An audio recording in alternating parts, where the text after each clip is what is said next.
Hey, in this video, I'm going to show you exactly how I optimize my brother's Google business profile to get him into the top 3 in the local area.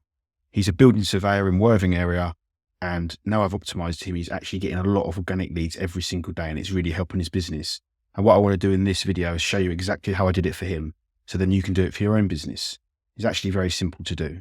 So let's get into it. So this would be a common keyword someone would ask for if they're looking for a surveyor in their local area. For instance, this one I've put in building surveyor Worthing. Okay, so this is what the search has come up with. So at the start, you're always going to get your ads. They're usually search campaigns. Generally, they're the bigger companies. If you look at these guys, they're all the bigger companies. Now, about half the people are going to look at this and they're probably going to click on these links. These guys are actually going to get charged every single time someone clicks. But about 50% of people, roughly, will actually skip that completely, and they're going to go down to the local map pack or the Google business profile, which is this part here and this part here. I'm sure you're familiar with it. I'm sure you've seen it before. So what we're talking about is how to get yourself into the top 3 in your local area. So when someone puts in building surveyor near me or building surveyor your town, you're going to show up in the top 3. And it's important to get into the top 3 because they're going to get the majority of the clicks. They're not going to get all the clicks, but if anyone wants to look further, they're going to have to click more. So most people are just going to start clicking on these top 3 guys. So this is my brother's company, which he's now on this particular search, he's running at second. It's very dynamic how Google works. It depends the location of the person who's searching. It depends the exact keyword they put in. So people will move up and down. And also depending on how many reviews you've got and the velocity of the reviews. So if you've got a lot of reviews in a short space of time, you might move up quicker. And then it's the amount of reviews and the quality of the reviews. But really how I always think about Google is, why are Google ranking somebody higher than somebody else? And it's all to do with Google are trying to give the customer the best possible experience. So they did 350 billion turnover last year, over 300 billion just in ads. They're absolutely obsessed with giving their customers the best possible experience. And that's how they're ranking people. That's why someone's ranked higher than somebody else, because they're trying to work out who's the best company and how can I show my customer the best person? Because ultimately, if they've got happy customers, then they're going to make more money. And they kind of have 2 types of customers. They have everybody in the world who's searching. They're one of their customers. And their other customers, the people spending all that money on ads, which is like, I think it was 300 billion just last year, and that's still growing a lot. So why does South Downs rank higher than Coastline on this particular search?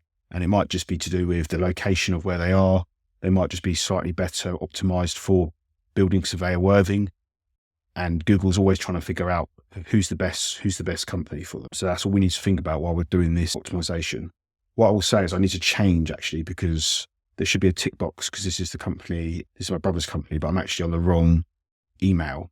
So it doesn't know that I actually run this site. So I'm going to quickly switch my other email and you'll see a little tick here. Then we'll be able to start optimizing. Okay, now I'm on the right email, so we can start optimizing the profile. How I've got onto this is I've just literally typed in my brother's company. When you do that, you'll come straight up. If you see the little green tick, you're in your right email. If you don't see the green tick, then you need to make sure you're in the correct email that you set your Google business profile up with. So the first one we're going to look at is the edit profile. So there's certain rank factors as we go through this. Some things will rank, some things won't do anything for your ranking at all. As we go through, I'll talk about the ones which are important and the ones which aren't really important for the ranking, but that'll still be important to give your customers the best possible experience when they're on your profile. But to start with, the business name is actually a ranking factor, and there's some quite strict rules with Google as well. So what they want it to be your actual business name. Some people stuff keywords into their business name because they do help you rank higher.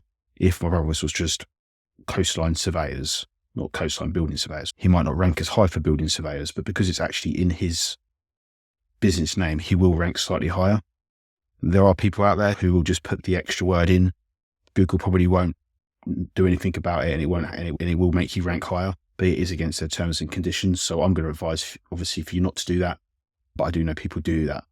So yeah, your business name is a ranking factor, but just make sure it's your correct business name. The next one's your categories, which is another massive. So these 2 are quite big ranking factors, especially the category. So they usually have a primary category, but then also you can have secondary categories. I've actually done a bit of work on this, so I've worked out what they all are as of right now. For my brother, he doesn't do party walls, he doesn't do valuations or anything like that, so he just literally does building surveys. So what I've put him in as his primary, I've put him in at property surveyor, and then I've put in some secondaries, which was just surveyor was a secondary, building inspector was a secondary, and chartered surveyor was a secondary. Now, I didn't put chartered surveyor at the very top because he's not a chartered surveyor. But if you were a chartered surveyor, I would imagine you put that at the top, and then you could put the rest of these as your secondary categories. And they are, like I say, a ranking factor. So it's a really quick thing for you to easily do. So you can literally put in your first one, and then as you type these in, they'll show up, and you can just add these to it and then just click save. So really simple for you to do, and that will help you straight away. So it's a simple one. The next thing is your description. For you have 180 words or so to fill in. It's not a ranking factor, but it's a good thing for you to fill in properly to make sure your customers, because they are probably going to read this. So this is my brother's one, but again, it isn't a ranking factor. So put in what you do, where you do it, whatever's helpful for your customer. I always use Chat GPT to help me when I do this kind of stuff because it just speeds me up, and I just always change it a little bit at the end. Then I've got its opening date. I've just put its opening date in. So we're just trying to fit it all in as we go. The next thing is the phone number. You can actually have 2 phone numbers. If you have a tracking phone number, I've got some fancy automations and stuff I help him with as well. This is actually a tracking number, and then that's his real phone number. I can track numbers and do all sorts of clever stuff when people call, if he misses their phone calls and stuff like that. But just make sure you've got your correct phone number in there. I know a lot of people like to have a business number or a local number in there. And I think that's great. If you've got a receptionist, you're big enough and you've got a full-time receptionist, I would definitely do that. If you haven't got a full-time receptionist, I really do recommend that you put a mobile number in there. I don't think anyone cares as much these days as they used to, and it really helps you because you're always on the move. If you're a one-man band or there's only a couple of you, you're always out on the road, there's no reason not to put a mobile number on there. If you can get yourself a tracking number and stuff like that, it will help you as well. The next one's brand new. It literally only came out a few weeks ago. It's February 2025. They used to have their own inbuilt chat feature for the Google Business Profile, but they removed it last year. They've just now added that you can add your own mobile number in there, and you can also add a WhatsApp number. It won't show on PC, but it will show on their mobile phone. They could WhatsApp you directly from the profile, which is quite a cool new feature. I've tested it, it works, but no one's actually used it yet. It's definitely worth putting it in there. Next one's your website. Just make sure you've got the correct website and it's working, obviously. I've seen a lot of profiles out there which don't have a website, or they don't have a phone number on there, which is really bad because you'll see it. There's a part here, performance, where you can actually see how many people are visiting your site. And there's people just losing leads every single day, so just not aware of it. Social profiles, that'd be your Facebook, your LinkedIn. I think Google likes to link stuff together so it knows you're a proper business. Ideally, we don't really want them going onto our LinkedIn or our Facebook. We want them to be onto our website or calling us so they can generate that lead, because this is all we really want, is to get leads from this. And then we've got our location areas. So the website's a ranking factor, but I'll go into that a bit later because we can't do that on this profile. And the location is also a ranking factor. There's also some strict rules about this as well. So it has to be actually your location. So that's either your home address. For this one's a home address. But it also could be a business address. If it is your business address, it has to be a proper business address where you actually go every day and it's manned. It shouldn't be a virtual office somewhere, which some people do use, and it's against their terms and conditions. But it's also an interesting one. There's not a lot you can do about this one, but if my brother was closer to the Worthing town centre and his pin was closer to the town centre, it would actually rank higher. It's just one of those things because you're closer to the centre of town. So if someone put in Worthing building surveyor and he was closer to the pin, he might rank higher. But it's not a big deal, and there's nothing you can do about it anyway because your business is where your business is. Also, if somebody closer to him searches, he'll end up being higher anyway because it's quite, like I say, it's quite dynamic the way Google looks at it. But it is a ranking factor. I would just point to make sure when you edit it that your pin is in the correct place, and you can adjust your pin. I don't know if you're aware of that, but you can adjust your pin. There was some pin fraud happening at one point, which I don't really think is happening very much in the UK, but anyone can adjust your account, so it doesn't have to be you. There's certain things which people can adjust, and people were adjusting people's pins and putting them out miles away from where they actually were. So I don't think it's going to happen to you. But what I would say is you always want to be checking your profile every few weeks just to make sure everything looks like it's okay, because like I say, there's a lot of money, a lot of leads coming from your Google Business Profile. Okay, so that's your location. The next one's the service area. I thought it was a ranking factor, but it turns out it's not a ranking factor at all. So with this, I would just make sure you put in the areas you actually cover. It's not a ranking factor, but you want your customers to have the best possible experience. Opening hours. My brother wasn't that happy, so Chris wasn't that happy because I've actually made him a little bit longer than what a lot of the general surveyors are. But I've done that deliberately because what I find is a lot of people will get home at 5, 6 o'clock and then they're going to go online to look for a surveyor and generate a lead.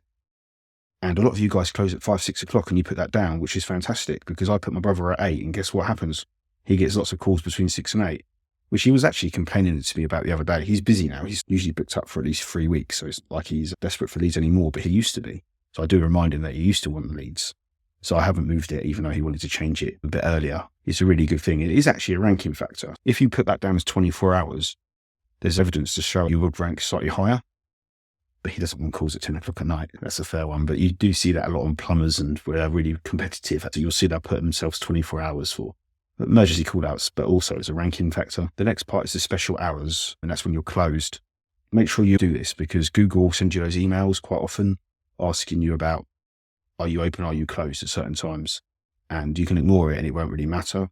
But if you actually put it in, I think Google will rank you higher, because they can see that you're engaged with your Google business profile. You want to tell your customers that you're closed at certain times. Everyone's probably closed Christmas Day, right? But if you don't put it down and someone else does, that's a clear indication to Google where that person probably cares about their customers a little bit more. So maybe they're going to rank you a little bit higher. I always put down on the cloud, I put down the transgender safe space, or LGBTQ. It's a mouthful, I know. Chris is near Brighton and he doesn't care. All he cares about is the house and making sure he's doing the best possible survey. So he doesn't care who he works with. And I'm sure you're all the same. So I put that one down. I don't think it's a ranking factor at all, but why not put it down anyway? The rest of them, I don't really add them, but you can have a look for yourself. And that is the edit profile section. The next part's your reviews. Your reviews are one of the biggest ranking factors. So we click into it. They're one of the biggest ranking factors, and it makes sense, right? Because Google wants to show the best company. If you've got a lot of 5-star reviews, it's a clear indication to them that you're a good company, so it's going to rank you higher.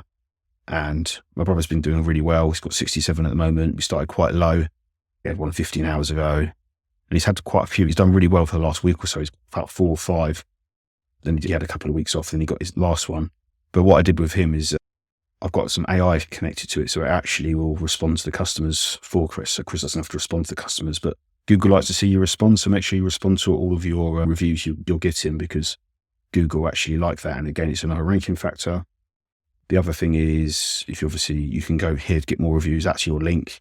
There's 2 places you can get your link. You can get your link there and just ask for a review on here as well. I've set him up some automations, because what we were finding was people weren't giving the reviews out.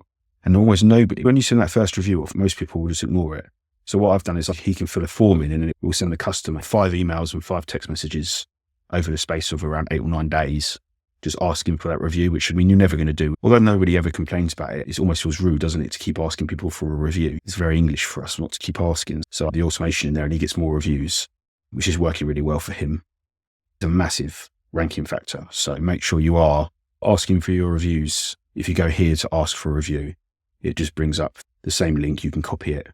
You can text message, WhatsApp, email people. If you can, and you haven't got any sort of automation system for yourself, I really would stress to try to at least ask for it twice. I know that's difficult, and probably most of you aren't doing that, but you can, once you've done the survey, they're all happy, send it over on a text message, send it over on an email, and then try to wait a few days. And if you can remember, send another one, because you'll find that most people will not respond on the first one, but you'll get a higher percentage on the second one. And I find actually it's around the 4th one where we get most of the responses. But yeah, that's how it works. I don't know why. That's a really big factor. Next is your photos. I've been asking for better photos from my brother for about 4 weeks now. Ideally, you want to have at least 10 really decent photos of you actually doing your job.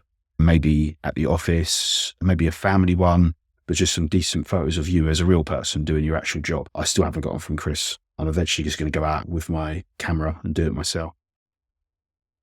And the next one is performance. This is a really good one, which probably you never go on. And it gives you a really good idea of how many interactions you'll get in, how many phone calls you'll get in. This is all directly from the Google business profile, and how many website clicks you'll get in. You can see he's got over 200 website clicks. He's had over 30 calls. And this isn't, he'll also get people who will actually just look at it and call on their phone, which isn't even included in this. So I think this actually generates 15 leads every single week, and it's completely free. When you add that to his referrals from relationships he's got with other people, he's booked out for 3 weeks. He's very busy. And a lot of it does come directly from the Google business profile. So it's well worth you doing, because most surveyors aren't doing it. And a lot of it's quite simple, as you can see. You've got a services page. You can just put some services in there. Like Chris is just, what I've done with Chris, I've put his level 3, level 2. You can just click about. It's not that difficult to figure out how to do it, to be honest. If you've got party wall, you're doing valuations or consultations, you can definitely put those in there. It's going to help Google understand exactly what it is you do. And it goes on layers of categories we were talking about earlier. but I just put it all under the primary category for Chris. I think you probably should do the same. And there's a booking page. You can't book directly from Chris, but what I did is I just put the calendar link. So if someone wants to click that way, they could go straight to his link, and it will give them a form that gives all the information Chris needs. If you've got a form like that on your website, you could put that link in and send them straight to that. So you can get all that information. You can send them straight over to the quote. And then I've got questions and answers. Customers can ask you a question, but generally they don't. You can actually ask yourself a question, and then you can answer your own question, and it's fine. Google are quite happy for you to do that. It just completes your Google business profile. So that's what I've done here. The question a lot of people ask is how much they're going to be. And that's that. I do add updates every now and again. They're a really good thing to do. You can add an update or an offer or an event. I've added a few updates on there. Again, I just think Google are always looking for what company's actually using the Google business profile, who's actually engaged with their customers. If you're the one putting updates on there, offers in there, good photos on there, fully filling in your profile, then you're going to rank higher. You're the one getting more reviews than the person below you. These are all ranking factors, which Google are going to see this company actually, they care about their customers. They're giving their customers a good experience. We're going to rank them higher. So just having it completely filled out, massive. And a lot, like I say, most of the surveying companies, they don't really fill it out. They don't actually complete it fully. Now you can see it says profile strength. I'm not quite complete, but that's purely because Google want me to run some ads or buy a professional email from them, which we don't need to do. So don't worry about that. If you're not full, you're only going to get complete if you pay for something with Google. So you can completely ignore that. And that is basically you completing your profile. I've got a PDF which I can share with you. If you can just ask me in the comments for it, and I'll share you over a tick box going through a bit more detail of exactly how you do each part, and so you don't miss anything. The last big factor, which there's two more factors actually. One of the factors is your website. Google will look at your website, and that's also another quite a big ranking factor. Is your on-page SEO. If you're on WordPress, you'll use something like Yoast SEO. Basically, it's just the titles at the start of the pages. And you just want to make sure your keywords are in the titles on the pages.